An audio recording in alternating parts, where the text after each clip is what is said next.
Mark Shankar త్వరగా కోలుకోవాలని భవనారాయణ స్వామి ఆలయంలో ప్రత్యేక పూజలు నిర్వహించిన పుల్లా శ్రీరాములు.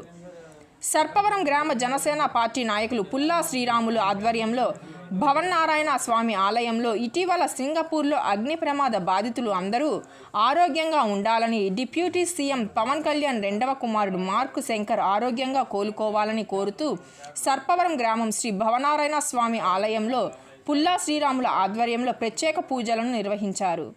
ఈ సందర్భంగా గ్రామ జనసేన పార్టీ ఉపాధ్యక్షుడు మదన సూర్యప్రకాశ్రావు మాట్లాడుతూ, కాకినాడ రూరల్ ఎమ్మెల్యే పంతం నానాజీ పిలుపు మేరకు మార్క్ శంకర్ కోలుకోవాలని కోరుతూ ప్రత్యేక పూజా కార్యక్రమాన్ని నిర్వహించడం జరిగిందని తెలిపారు.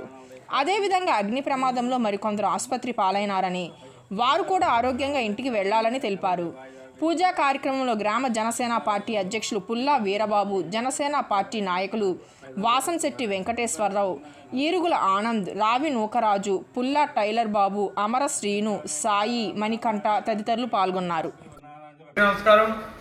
మరి ఈరోజు మన పవన్ కళ్యాణ్ మరి డిప్యూటీ సీఎం గారి కుమారుడికి జరిగిన యాక్సిడెంట్కి అగ్ని ప్రమాదంలో కారణంగా కాలుకి చేతులు గాయాలైన కారణంగా మరి మా ప్రియతమ నాయకులు పంతం నానాజీ గారి ఆదేశాల మేరకు మరి సర్పవరం గ్రామంలో సీనియర్ నాయకులు పుల్ల శ్రీరాములు గారి ఆధ్వర్యంలో ఈరోజు రాజలక్ష్మి భవనారాయణ స్వామి దేవస్థానంలో మరి పవన్ కళ్యాణ్ గారి కుటుంబం తరఫున మరి ఆ బాబుకి జరిగిన అగ్ని ప్రమాదానికి త్వరగా కోలుకోవాలని, మరి సంపూర్ణమైన ఆరోగ్యాన్ని ఆ భవనారాయణ స్వామి అనుగ్రహించాలని మరి ప్రత్యేక పూజలు స్వామివారి పుల్ల శ్రీరాములు గారు జరిపించారు.